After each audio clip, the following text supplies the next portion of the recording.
أعوذ بالله من الشيطان الرجيم. بسم الله الرحمن الرحيم.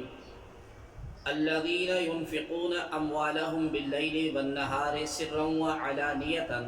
فلهم أجرهم عند ربهم ولا خوف عليهم ولا هم يحزنون.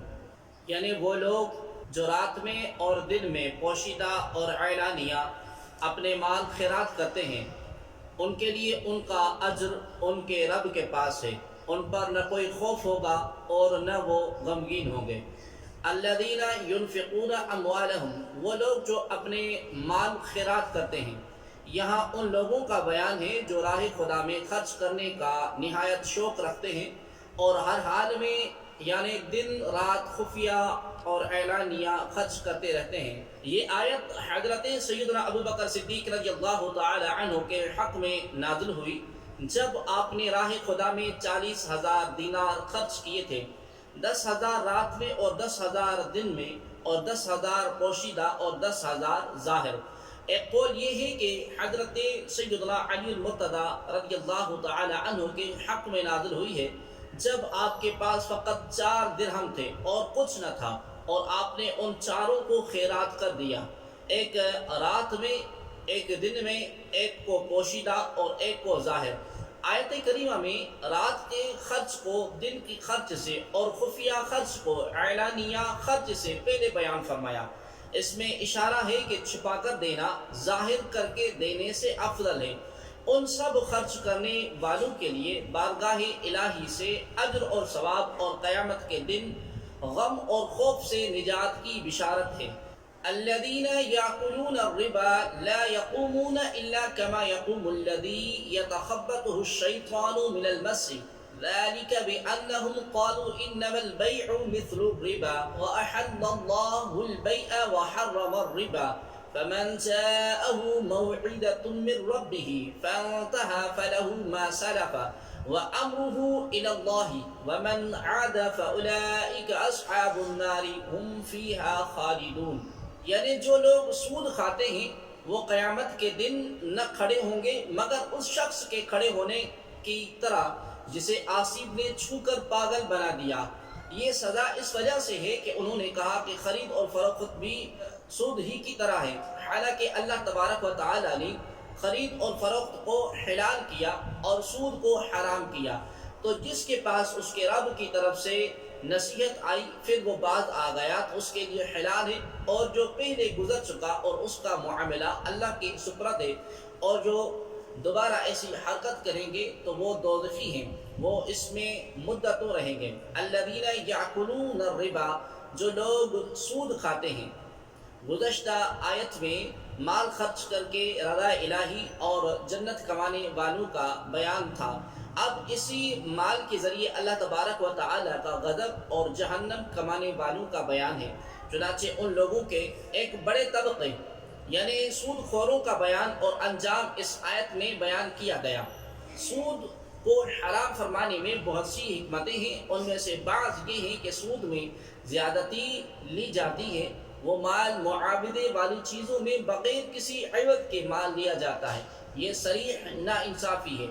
سود کی حرمت میں دوسری حکمت یہ ہے کہ سود کا رواج تجارتوں کو خراب کرتا ہے۔ سود خور کو بے محنت مال حاصل ہونا تجارت کی مشقتوں اور خطروں سے کہیں زیادہ آسان معلوم ہوتا ہے، اور تجارتوں کی کمی انسانی معاشرت کو ضرر پہنچاتی ہے۔ تیسری حکمت یہ ہے کہ سود کے رواج سے باہمی محبت کے سلوک کو نقصان پہنچتا ہے کہ جب آدمی سود کا عادی ہوا تو وہ کسی کو قرض حسن سے امداد پہنچانا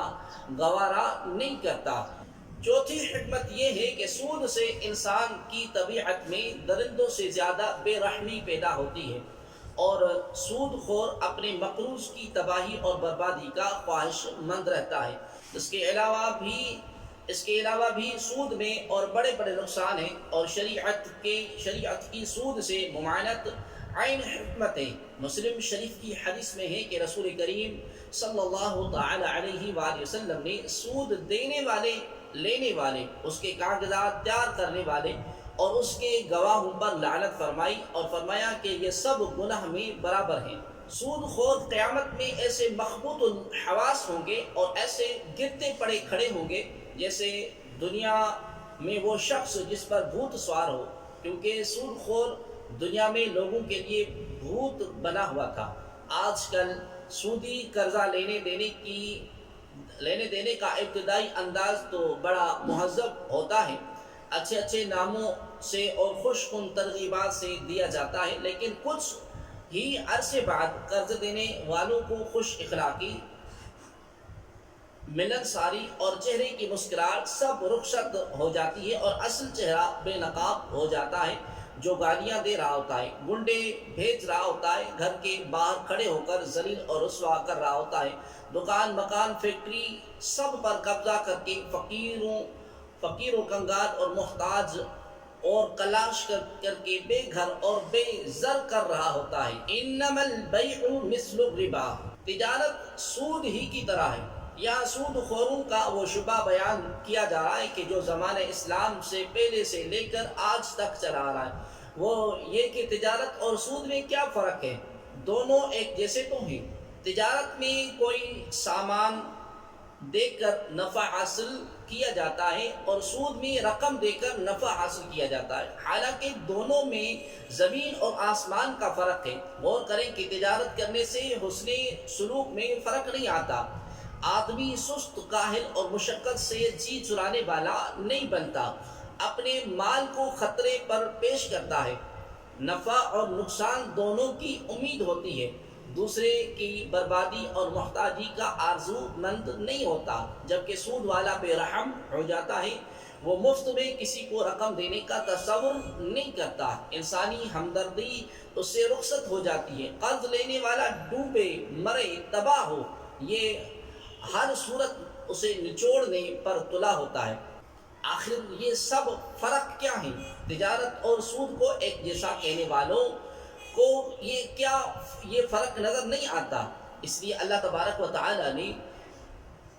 تجارت کو حلال کیا اور سود کو حرام کیا۔ فانتہا تو رک گیا، چونکہ سود کا لین دین ایک عرصے سے چلتا آ رہا تھا تو فرمایا گیا کہ جب حکم الہی نازل ہو گیا تو اب اس پر عمل کرتے ہوئے جو آئندہ سود لینے سے بعد آ گیا تو حرمت کا حکم نازل ہونے سے پہلے جو وہ لیتا رہا اس پر اس کی کوئی گرفت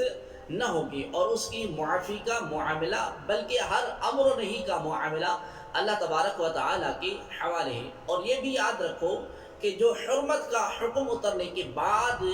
بھی سود کھائے گا تو وہ جہنم کا مستحق ہے، اور اگر حلال سمجھ کر کھایا تو کافر ہے، بے شک جہنم میں رہے گا، کیونکہ کسی بھی حرام قطعی کو حلال جاننے والا کافر ہے۔ یمحق اللہ الربا ویربی الصدقات واللہ لا يحب كل کفار اثیم ان الذين آمنوا وعملوا الصالحات واقاموا الصلاة وآتوا الزكاة لهم اجرهم عند ربهم ولا خوف عليهم ولا هم يحزنون۔ اللہ سود کو مٹاتا ہے اور صدقات کو بڑھاتا ہے، اور اللہ کسی ناشکرے بڑے گناہگار کو پسند نہیں کرتا۔ بے شک وہ لوگ جو ایمان لائے اور انہوں نے اچھے کام کیے اور نماز قائم کی اور زکوٰۃ دی، ان کا اجر ان کے رب کے پاس ہے، اور ان پر نہ کوئی خوف ہوگا اور نہ وہ غمگین ہوں گے۔ یمحق اللہ الربا، اللہ سود کو مٹاتا ہے، اللہ تبارک و تعالی سود کو مٹاتا ہے اور سود خور کو برکت سے محروم کرتا ہے۔ حضرت عبداللہ بن عباس رضی اللہ تعالی عنہما نے فرمایا کہ اللہ تبارک و تعالی سود خور کا نہ صدقہ قبول کرے، نہ حج، نہ جہاد، نہ رشتہ داروں سے حسن سلوک۔ اللہ تبارک و تعالی سود کو مٹاتا ہے جبکہ صدقہ خیرات کو زیادہ کرتا ہے، دنیا میں اس میں برکت پیدا فرماتا ہے اور آخرت میں اس کا اجر اور ثواب بڑھاتا ہے۔ چنانچہ اللہ تبارک و تعالی ارشاد فرماتا ہے وَمَا آتَيْتُم مِّن زَكَاةٍ تُرِيدُونَ وَجْهَ اللَّهِ فَأُولَٰئِكَ هُمُ الْمُضْعِفُونَ، اور جو تم اللہ کی رضا چاہتے ہوئے زکوٰۃ دیتے ہو تو وہی لوگ اپنے مال بڑھانے والے ہیں۔ اور صحیح بخاری میں حضرت ابو ہریرہ رضی اللہ تعالی عنہ سے روایت ہے، حضور عالم صلی اللہ علیہ وآلہ وسلم نے ارشاد فرمایا جو شخص کھجور برابر حلال کمائی سے صدقہ کرے اور اللہ حلال ہی کو قبول فرماتا ہے، تو اللہ تبارک و تعالیٰ اس صدقے کو قبول فرماتا ہے، پھر اسے اس کے مال کے لیے پرورش کرتا ہے، جیسے تم میں کوئی اپنے بچڑے کی تربیت کرتا ہے، یہاں تک کہ وہ صدقہ پہاڑ کے برابر ہو جاتا ہے۔ یا ایہا الذین آمنوا اتقوا اللہ وذروا ما بقی من الربا ان کنتم مؤمنین، اے ایمان والو، اگر تم ایمان والے ہو تو اللہ سے ڈرو اور جو سود باقی رہ گیا ہے اسے چھوڑ دو۔ اتقوا اللہ، اللہ سے ڈرو، اس آیت میں ایمان والے کہہ کر مخاطب کیا اور ایمان کے ایک اہم تقاضے یعنی تقوی کا حکم دیا، پھر تقوی کی روح یعنی حرام سے بچنے کا فرمایا، اور حرام سے بچنے میں ایک کبیرہ گناہ سود کا تذکرہ کیا۔ چنانچہ فرمایا گیا کہ اگر سود کے حرام ہونے سے پہلے مقروض پر سود لازم ہو گیا تھا اور اب تک کچھ سود لے لیا تھا اور کچھ باقی تھا، یہ سود کے حرام ہونے کا حکم آ گیا، تو جو سود اس سے پہلے لیا تھا وہ واپس نہ کیا جائے گا، بلکہ آئندہ بقایا سود نہ لیا جائے گا۔ شان نزول یہ آیت ان اصحاب کے حق میں نازل ہوئی جو سود کی حرمت نازل ہونے سے قبل سودی لین دین کرتے تھے اور ان کی کافی بھاری سودی رقمیں دوسروں کے ذمے باقی تھیں۔ اس میں حکم دیا گیا کہ سود کی حرمت نازل ہونے کے بعد سابقہ سود لینے کی بھی اجازت نہیں ہے۔ فَإِن لَمْ تَفْعَلُوا فَأْذَنُوا بِحَرْبٍ مِّنَ اللَّهِ وَرَسُولِهِ وَإِن تُبْتُمْ فَلَكُمْ رُءُوسُ أَمْوَالِكُمْ لَا تَظْلِمُونَ وَلَا تُظْلَمُونَ، پھر اگر تم ایسا نہیں کرو گے تو اللہ اور اللہ کے رسول کی طرف سے لڑائی کا یقین کر لو، اور اگر تم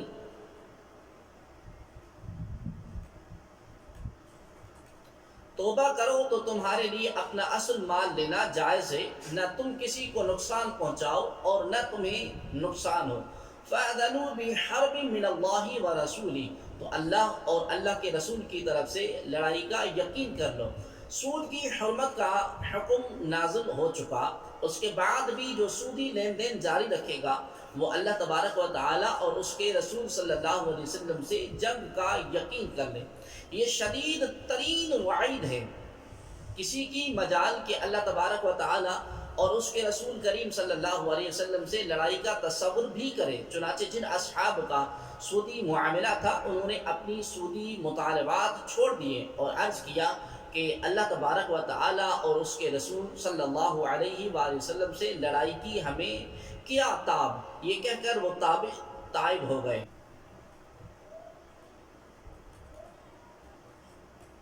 لیکن آج کل کے نام نہاد مسلمان دانشوروں کا یہ حال ہے کہ وہ توبہ کی بجائے آگے سے خود اللہ تبارک و تعالیٰ کو اعلان جنگ کر رہے ہیں اور سود کی اہمیت اور ضرورت پر کتابیں، آرٹیکل، مضامین اور کالم لکھ کر ورقے سیاہ کر رہے ہیں۔ خیال رہے کہ دو گناہوں پر اعلان جنگ دیا گیا ہے۔ نمبر ایک، سود لینے پر جیسا کہ یہاں آیت میں بیان ہوا، اور دوسرا اللہ تبارک و تعالیٰ کے ولی سے عداوت رکھنے پر، جیسا کہ بخاری شریف میں حضرت ابو ہریرہ رضی اللہ تعالی عنہ سے مروی ہے کہ تاجدار رسالت صلی اللہ علیہ وآلہ وسلم نے فرمایا، اللہ تبارک و تعالیٰ ارشاد فرماتا ہے جو میرے کسی ولی سے عداوت رکھے تو میں نے اس سے جنگ کا اعلان کر دیا۔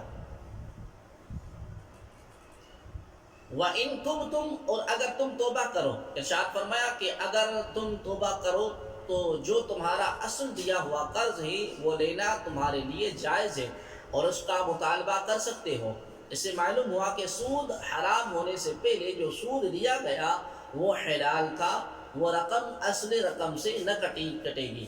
بلکہ اب پورا قرض لینا جائز ہوگا۔ لا تظلمون ولا تظلمون، نہ تم کسی کو نقصان پہنچاؤ اور نہ تمہیں نقصان ہو، یعنی نہ تو مقروض سے زیادہ لے کر اس پر تم ظلم کرو اور نہ اصل قرضے کی رقم سے محروم ہو کر خود مظلوم بنو۔ یہ آیت اگرچہ سود کے حوالے سے، لیکن عمومی زندگی میں بھی شریعت اور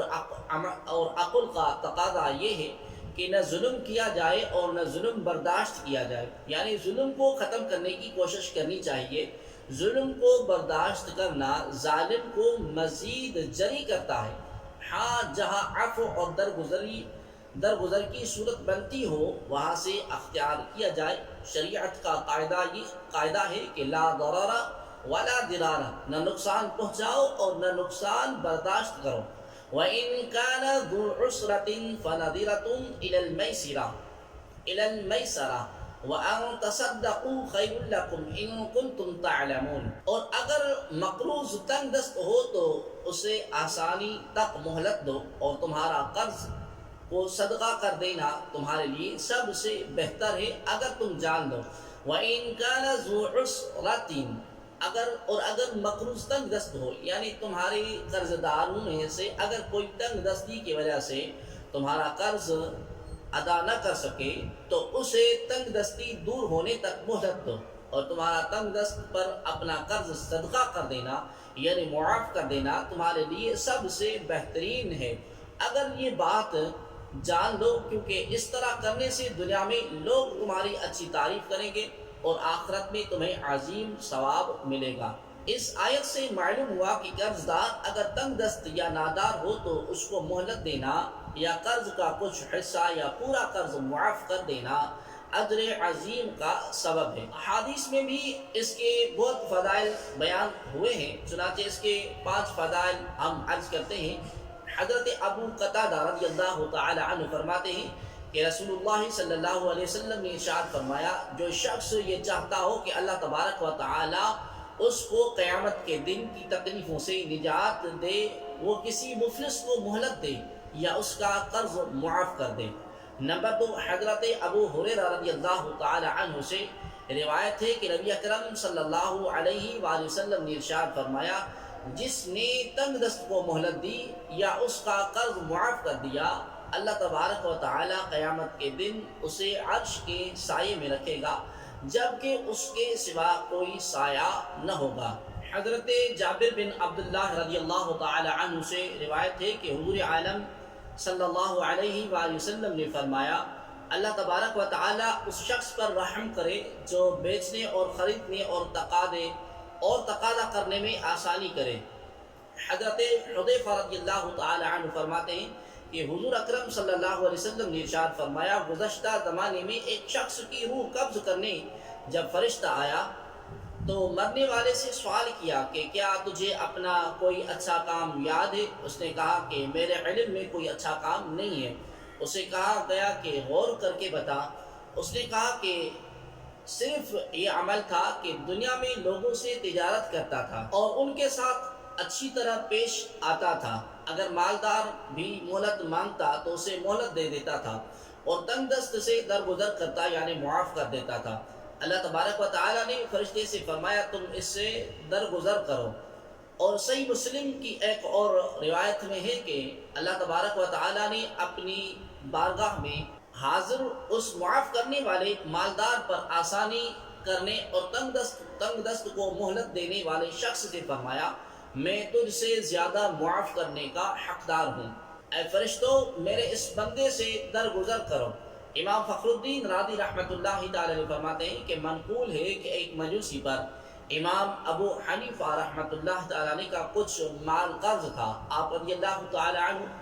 اپنے قرض کی وصولی کے لیے اس مجوسی کے گھر کی طرف گئے۔ جب اس کے گھر کے دروازے پر پہنچے، اتفاق سے آپ رضی اللہ تعالی عنہ کے جوتے پر نجاست لگ گئی۔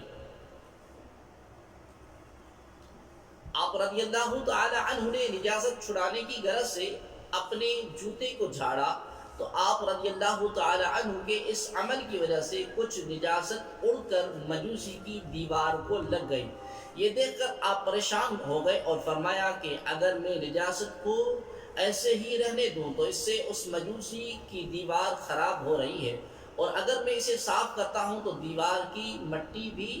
اکھڑے گی۔ اس پریشانی کے عالم میں آپ رضی اللہ تعالی عنہ نے دروازہ بجایا تو ایک لونڈی باہر نکلی۔ آپ رضی اللہ تعالی عنہ نے اسے فرمایا کہ اپنے مالک سے کہو کہ ابو حنیفہ دروازے پر موجود ہے۔ وہ مجوسی آپ رضی اللہ تعالی عنہ کے پاس آیا اور اس نے یہ گمان کیا کہ آپ